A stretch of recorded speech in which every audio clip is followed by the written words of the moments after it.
Hola, hola a todos por aquí por YouTube. Gracias por llegar a otra capsulita de Notas en Frame. Pero antes, una disculpa porque la semana pasada no hubo miércoles normal de episodio. Pero ya estamos aquí y de hecho creo que este no va a ser el miércoles. Creo que este sale hoy lunes. O sí, hoy es lunes.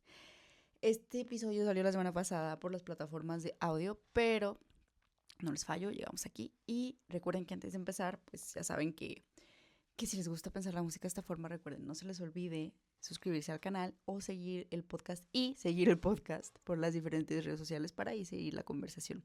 Y esta vez la conversación va a girar en torno en que por fin ha llegado el día de hablar de la tan esperada Frankenstein. A ver, yo sé que esta película ha causado un revuelo increíble y tiene sus puntos muy potentes, pero aquí finalmente le vamos a dar un espacio a lo que casi no se habla, que es la música. Había postergado este capítulo a la espera de que se publicara el soundtrack completo y como finalmente la película se estrenó globalmente, pues al fin tenemos esta música pues completa. Si bien ya habíamos hablado previamente de un trabajo de este compositor que es Alexandre Desplat, creo que en este tenemos la oportunidad de indagar un poquito más profundo de esto y de otras cositas. Para empezar, creo que es relevante abordar el tema de las mancuernillas creativas que suelen darse mucho en el cine. Ya hemos hablado al respecto de algunas otras, pero esta en particular me parece una invitación muy interesante. Alexandre Desplat tiene un sólido historial con Guillermo del Toro que va desde The Shape of Water en el 2017. La dupla de Desplat del Toro hace una invitación a deconstruir lo que es monstruoso. En esta película, que ya sabemos que está basada en la novela y bla, bla, bla, bla, bla, la música es la dirección de la fractura. Pero, ¿cómo así? Bueno, para explicarlo en términos menos poéticos, creo que es importante primero colocar la visión del director, quien no buscaba ningún cuerpo o concepto que se le pudiera atribuir de manera cotidiana a lo que es un monstruo. Y ha sido muy sonado en todas las redes de que Del Toro buscaba y busca justo esto, resaltar la belleza en el horror. Vamos un poco más profundo. En el imaginario colectivo, este tipo de monstruos nace y se asocia a un error histórico sobre lo desconocido. Cuando nos encontramos ante lo diferente, usualmente lo etiquetamos de otra edad, que encarna el peligro. Es decir, no lo conozco, es amenaza. Y por siglos, a nivel político, las élites y grupos en el poder se encargaron de enfatizar esto hasta llegar al espantoso concepto que hoy conocemos como racismo. Entonces, bueno, ahora bien, ¿por qué se ha incorporado ¿por qué lo hemos internalizado tanto en nuestras prácticas cotidianas, ya de manera inconsciente en nuestra percepción del mundo? Bueno, porque nuestra capacidad, creo yo, de vivir depende de la capacidad de mantenernos vivos. Y esto no es un pleonasmo cuando nos detenemos a pensar un poco en estas palabras. Porque realmente todos tenemos la capacidad, como dice mi queridísimo Foucault, de, pues, de quitar la vida también, ¿no? Y entonces también realmente mantener la vida es, es una capacidad, es una posibilidad. Entonces, bueno, de esta forma, cuando un ente presenta todos los elementos ideológicos y simbólicos para, para amenazar dicha capacidad, irónicamente se convierte en el vértice que mantiene la ilusión de que tenemos un cierto poder sobre nosotros mismos. Ahora bien, en Frankenstein se rompe la idea de que algo preestablecido representa esta otra edad maligna. Y si me lo preguntan a mí, creo que en la música se puede distinguir esta intención con mucha más claridad. Entonces, la criatura de Frankenstein es, desde la cultura popular, el histórico monstruo. Pero es irónico que proviene de una novela en donde se le trata de humanizar. En esta película se persigue el mismo objetivo, pero ¿cómo se humaniza? Por supuesto, como siempre he reiterado aquí, todo es parte del ecosistema, pero en este caso, la música se vuelve la cereza del pastel. Una vez más, el personaje que acentúa el color. Las orquestaciones de The Plat, yo siempre las he visualizado como con colores pasteles. Si se fijan, justamente rompe este esquema, ¿no? Del miedo ante lo monstruoso. Es como más tierno, digámoslo así. Eh, este score se sitúa en atmósferas del siglo XIX. Y los instrumentos que escuchamos vinculados con esto son los clásicos que componen pues una orquesta occidental. Ahora bien, The Plat introduce una violinista solista, y aquí perdónenme si no lo pronuncio bien, pero es que estas cosas son muy complicadas. Se llama Elborg Hemsing, que guía todo el score, esta violinista noruega. Es decir, se pretende construir una narrativa musical desde un solo instrumento. Y me atrevería a decir un instrumento que se articule según las ideas colectivas con lo que buscaba el propio director.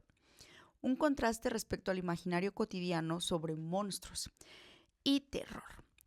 Aquí la cuerda más aguda de la orquesta europea tradicional parece definir esta visión. A mí es que las cuerdas no... Yo intenté con la guitarra y mira, no funciona. Y el violín a mí se me hace tan agudo. Pero bueno, eso es otro tema. Les digo que divago. En fin, por otro lado, en escenarios como en la pieza de Bodybuilding, que es cuando Victor Frankenstein está creando un monstruo, se retrata en un cuarto en donde la invención e imaginación parece rodear la narrativa. Y según The Plat, la imaginación suena como un vals, como una danza. ¿Es la imaginación un baile? ¿Por qué nos proponen esta lectura? Según este score, me parece que aquí la propuesta es que la imaginación juega, danza, libera.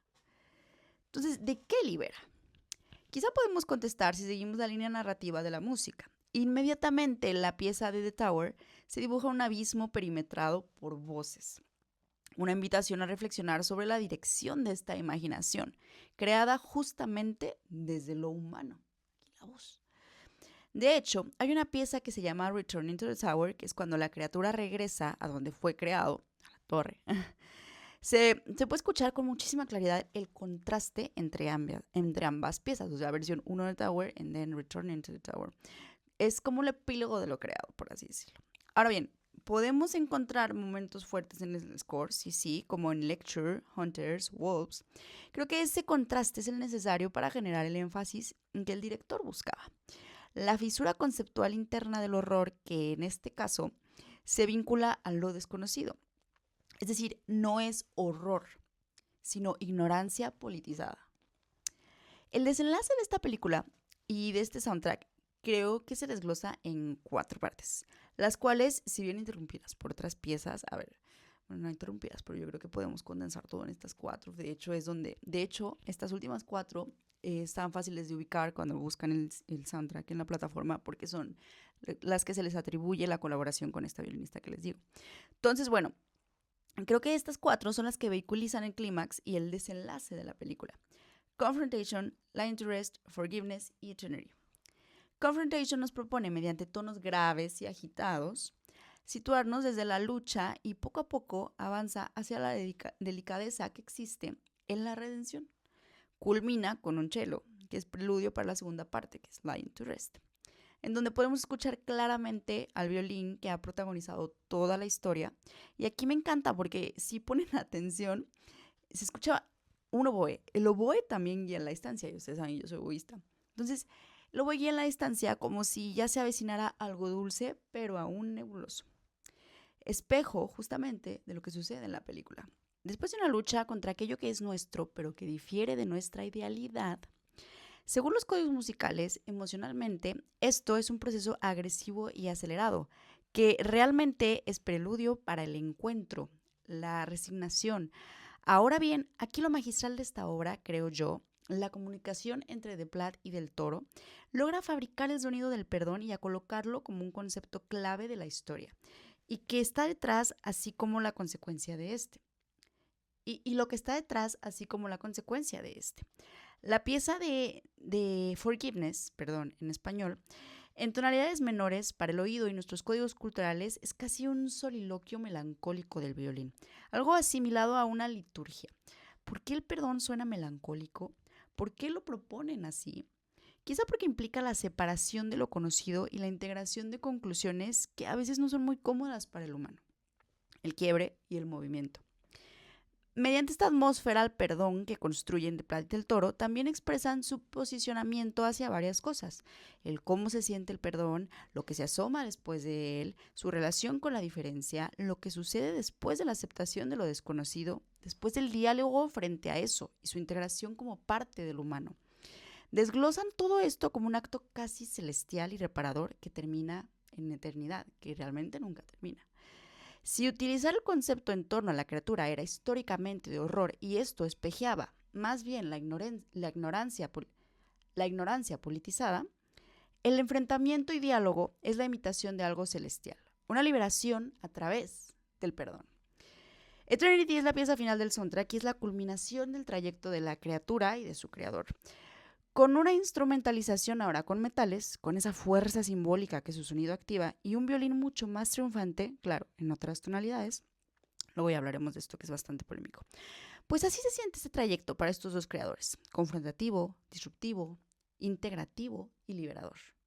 Ahora, ¿se siente así para nosotros? Les pregunto, porque hay hay opiniones divididas, yo diría que hay más inclinación hacia una calificación positiva de esta versión del Toro.